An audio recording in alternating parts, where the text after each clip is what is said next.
Huge pythons are taking over part of the state, slithering right into people's backyards, and now Florida is declaring open season on the predators. Watch it. Pull him up. Oh, man. For a long time, the Everglades looked normal on the surface. The grass kept rising, the water kept moving, and the marsh sounded like it always had, until it didn't.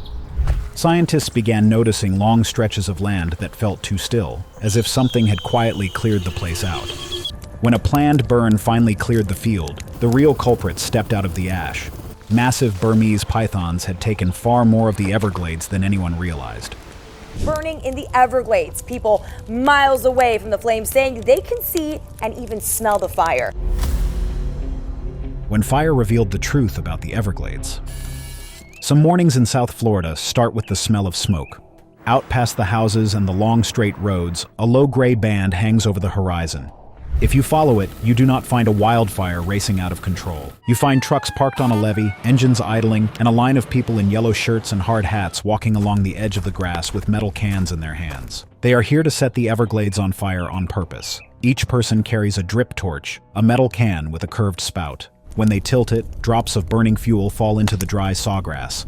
Little flames grab the dead leaves and start to creep away with the wind. In a few minutes, all those dots of fire join into one long orange stripe moving across the marsh. Crews from Everglades National Park and state fire staff watch from the safe side of the line. They do this because the park now runs one of the biggest planned fire programs in the whole national park system, burning a little over 100,000 acres in a typical year to keep this place working the way it should.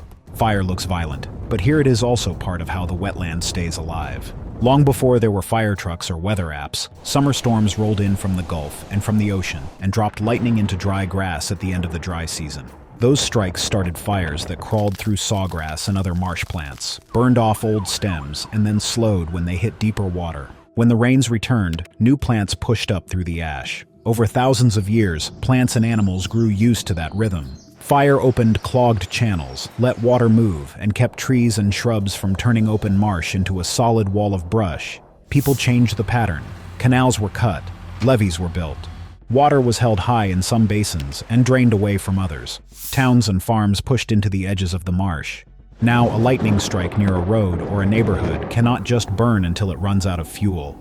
Crews have to put it out to keep people and property safe. At the same time, when fire stays away too long, dry grass, branches, and fallen stems pile up. If all of that lights at once on a windy day, the blaze can be far more intense than the old slow burns that used to walk across shallow water. That is why so much planning happens before a single drip torch is tipped. Months ahead of time, staff from Everglades National Park, the Florida Forest Service, and the South Florida Water Management District look at maps and satellite images and past fire records. They mark patches where grass has built up for many years, where shrubs are creeping into open prairie, and where a burn would help thin out dense fuel. Then they wait. The right window is a narrow one.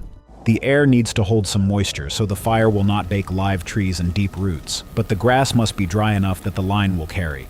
The wind has to be strong enough to push smoke away from highways and towns, but not so strong that flames race out of the planned unit. Water levels should be low enough to let crews walk, but not so low that the soil layer starts to dry too deep. When all of those pieces line up, the call goes out and trucks roll.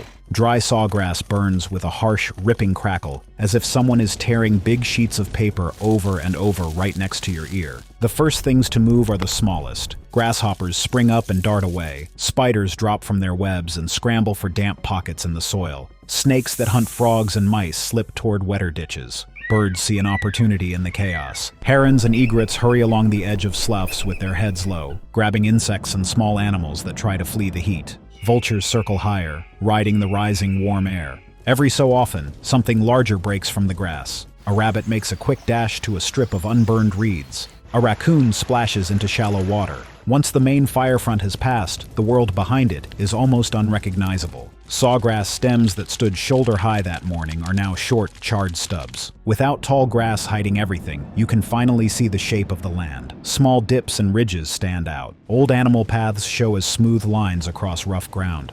Your own boot prints are clear in the ash. In a truly crowded marsh, you would expect to see fresh marks from rabbits, small hoof prints from deer, hand-shaped impressions from raccoons. in some burned prairies in the greater Everglades today. The thing that stands out is how often these footprints are not what people see. Biologists and fire staff talk about walking long stretches of cooling ash and finding only a few bird tracks, maybe a trail from a turtle, and then, here and there, the wide drag of something much heavier that has moved through. The heavy marks belong to the new top hunters. On most days, even they are invisible. Burmese pythons, big constrictor snakes from far away, are now firmly settled across much of the greater Everglades system. In tall sawgrass and shallow water, they slip under mats of dead stems, press into root tangles, and lie still. Their skin is patterned in blotches of brown and tan that match broken sunlight on mud and water. They are ambush hunters, which means they prefer to wait in one spot for long periods rather than move around in the open. Surveys by federal scientists have found that even when these snakes are present, people almost never see them. One study put the chance of spotting a python during a standard search on the ground at well under 1 in 20. Fire changes that, at least for a short window. When the grass and the thick layer of dead stems at the base burn away, the same pattern that once hid a snake now makes it stand out. On black ash, a long pale brown body looks like a rope laid across a dark table. The snakes do not spread themselves evenly across the black ground.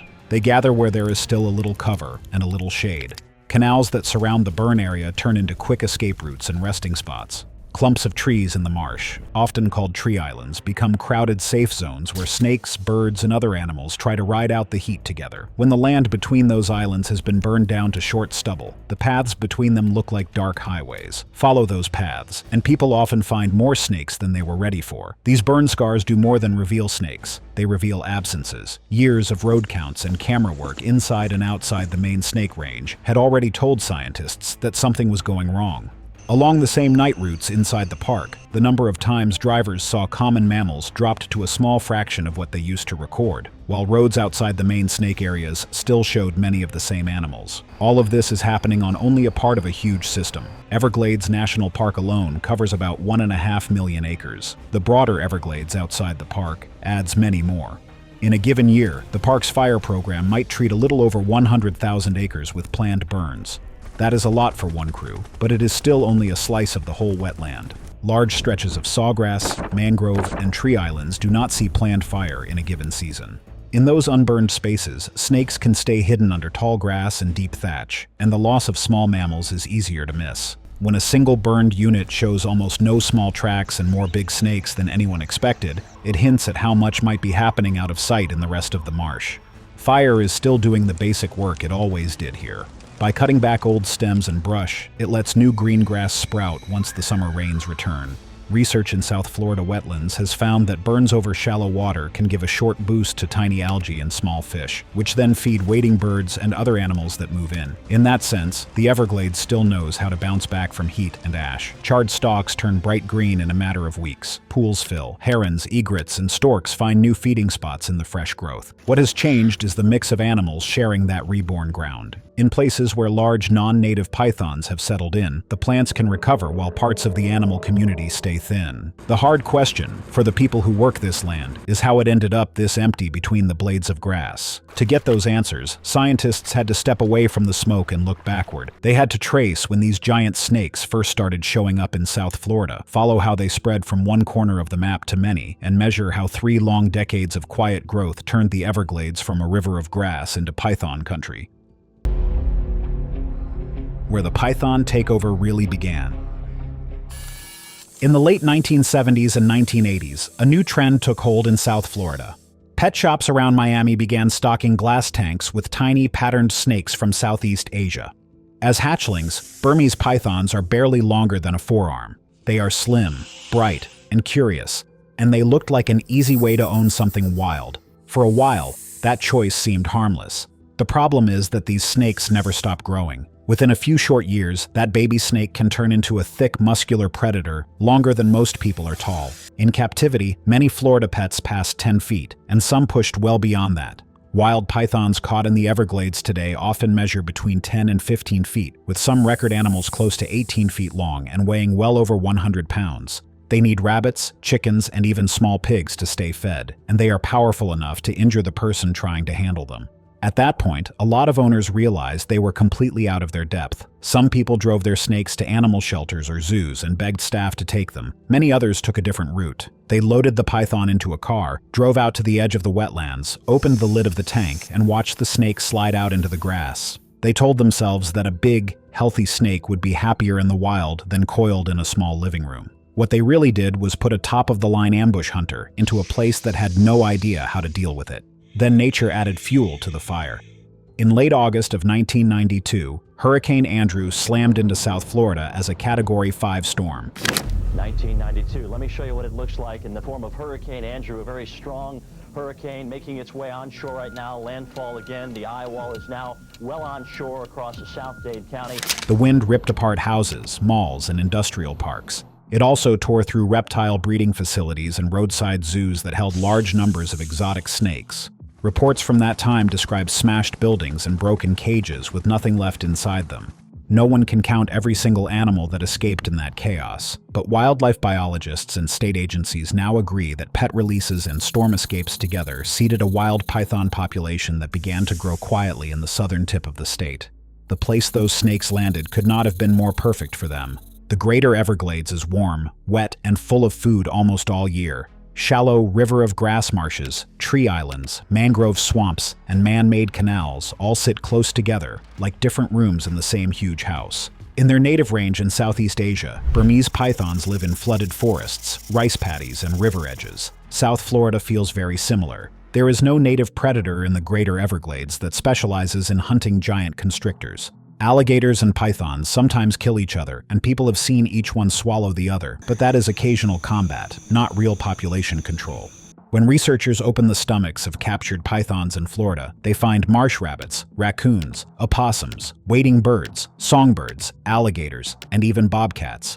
Reproduction turns that hunting machine into a multiplying problem. A single female python can lay somewhere around 50 to 100 eggs in one nesting season, and in good conditions she can reproduce again and again over many years. Genetic work on Florida pythons has shown that a single clutch of eggs can have more than one father, which increases genetic mixing and can help the population adapt faster to new conditions. The hatchlings that emerge are not helpless. They are born already able to climb, swim, and kill small prey. Put thousands of those young snakes into a landscape with plenty of food and almost no serious enemies, and the math begins to break away from anything people can manage. For a long time, the invasion did not look like an invasion. Early records of wild Burmese pythons in Florida go back to the 1970s, but for decades they were treated as one-off oddities. A snake here, another one there, written off as escapees with no real future. Rangers and visitors still saw plenty of native mammals on night drives along Everglades roads. Eyes flashed in headlights, and raccoons, opossums, and rabbits were common roadside shadows. The turning point came when scientists put those casual impressions into numbers. Researchers working in Everglades National Park compared road survey data from before the year 2000 with surveys from the 2003 to 2011 period after pythons had become well established. The difference was shocking. Records published in a major science journal showed that sightings of raccoons had dropped by more than 99%, opossums by about 99%, and bobcats by almost 88% in the areas where pythons were common. Marsh rabbits, which used to show up often in earlier surveys, simply disappeared from the later counts. In nearby areas where pythons had only recently arrived, those mammals were still seen more often, which pointed straight at the snakes as the main new pressure on the system. Follow-up work tracked marsh rabbits directly with radio collars. Those studies found that most tagged rabbits inside core python territory were killed within a few months, and the cause was very often a python. Taken together, the numbers told a clear story. The big snakes were not just another predator added to the food web. They had pushed whole groups of medium-sized mammals to the edge of local extinction in some parts of the park. When those mammals vanish, the effect does not stop with them. Small and medium mammals do more in a wetland than just run around and eat plants. They spread seeds, dig burrows that other animals use, and feed native predators like bobcats, foxes, owls, and the endangered Florida panther. When a python eats those mammals first, it steals food from everything above them. Scientists worry about this not only for the sake of panthers and wading birds, but also because of the way diseases move through a simpler animal community. One study on Everglades virus, a mosquito-spread virus that normally moves between rodents and mosquitoes, found that when the mix of mammals in an area changes, it can also change which animals mosquitoes bite most. If snakes wipe out some hosts but leave others, the mosquito community can shift toward rodents that carry certain viruses more strongly, raising the risk that those viruses spill over into people. While the mammals were crashing, the snakes were spreading. At first, almost all confirmed python records came from the core of Everglades National Park and nearby water conservation areas. Over time, reports and captures began to pop up farther east along canals, deeper into Big Cypress, and down into the mangrove maze of the southern coast. Pythons were found in the Florida Keys and in wetlands stretching toward Lake Okeechobee. Maps that once showed a tight cluster of dots started to show a wide smear across the lower part of the peninsula. Each dot was only a snake that someone happened to see or catch. The real question was how many were out there beyond that thin layer of sightings. The answer turned out to be that nobody knew, and that uncertainty was a problem on its own. Traditional tools like visual searches and trapping work badly on an animal that is built to disappear. Studies of detection probability show that even skilled searchers miss most of the pythons that are actually present on a landscape. Federal scientists say there are still no precise, agreed-upon population totals for the greater Everglades because the probability of seeing a snake that is there is so low. One estimate often cited in recent years puts the statewide number somewhere between 100,000 and 300,000 animals, and some reports hint that the real number could be even higher, possibly approaching 500,000. To get a better handle on that hidden population, biologists began borrowing tools from genetics. One of the most important is something called environmental DNA, or eDNA. As snakes move through water, they shed tiny bits of skin, waste, and other cells. Those cells leave behind DNA that can be picked up in a simple bottle of canal or marsh water. In southern Florida, teams started taking water samples from canals and marshes across the landscape and testing them for python DNA. In many places where no snakes had ever been officially recorded, the water still carried clear python signals. That told managers that the invasion front was farther out than maps based only on visual sightings. In simple terms, the snakes were already there before anyone realized it. At the same time, genetic studies of the snakes themselves began to show how quickly they were adjusting to their new home. A harsh cold spell around 2010 killed many pythons that were caught out in the open during freezing nights. Later work on python DNA found signs that the snakes that survived carried gene variants linked to nerve function and temperature tolerance. Those genes appear more often in the Florida population than in some source populations, which suggests that cold-hardier snakes were more likely to live through the freeze and pass their genes on. There is also evidence that the Florida pythons come from a mix of different original lines, including Burmese pythons and their close relatives, which may have boosted the starting genetic diversity of the invasion. Once this picture came into focus, the next hard step was deciding how far people and science could really go to push the invasion back. The battle to take back the Everglades. Most of the fight against these invasive pythons happens far from any fire and mostly at night. Florida now pays a standing force of professional python hunters to walk levees, ride boats, and drive canal roads after dark. The State Wildlife Agency and the South Florida Water Management District both run contractor programs that pay by the hour and by the snake. Since the early 2000s, more than 20,000 wild pythons have been reported removed through official channels, and thousands of those have come from these paid hunters. Some of the best-known contractors have taken hundreds of snakes on their own.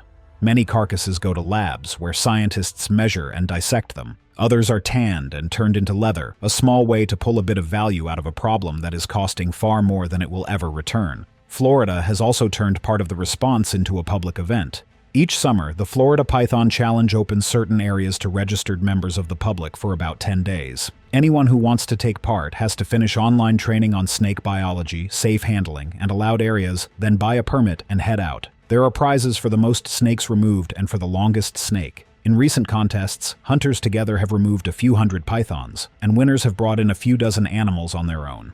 Those numbers will not erase the invasion, but the challenge keeps the problem in the news, trains more eyes to recognize pythons, and sends people into corners of the marsh that full-time crews do not always reach. Even with professionals and hobby hunters together, trying to spot a camouflaged snake over more than 1 million acres of wetland would be hopeless without better tools. One of the most effective tricks so far is to turn a few snakes into traders.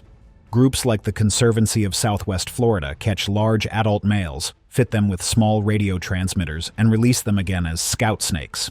During the breeding season, those males do what they were going to do anyway. They roam around looking for females. The human team follows the radio signal with antennas and receivers. When the male settles, the crew moves in, catches him again, and then searches for females that are coiled nearby. Some of those females carry more than 50 eggs at a time. Over years, this method has led to the capture of hundreds of adults and has kept tens of thousands of eggs from ever hatching. From above, drones and other small aircraft are turning huge rough areas into something closer to a searchable map. After a burn, when the ground is black and open, teams can send small unmanned aircraft out over marsh and canal with thermal cameras on board. A warm snake against a cooler background shows up as a bright shape on the screen. One drone can scan many acres in a single flight and can reach muddy, flooded ground that would take people hours of hard walking. On the ground, Florida has added noses to the search. The state and its partners now run python detection dog programs using animals trained to recognize the scent of python skin and musk along levees, trails, and road edges. Dogs like Truman and Eleanor have become minor local stars. Their handlers report that in thick cover, the dogs can find snakes that people walk past again and again, and that a trained dog can clear certain sites far faster than a line of people with flashlights. Then there are the lures that sound like a joke until you watch them work.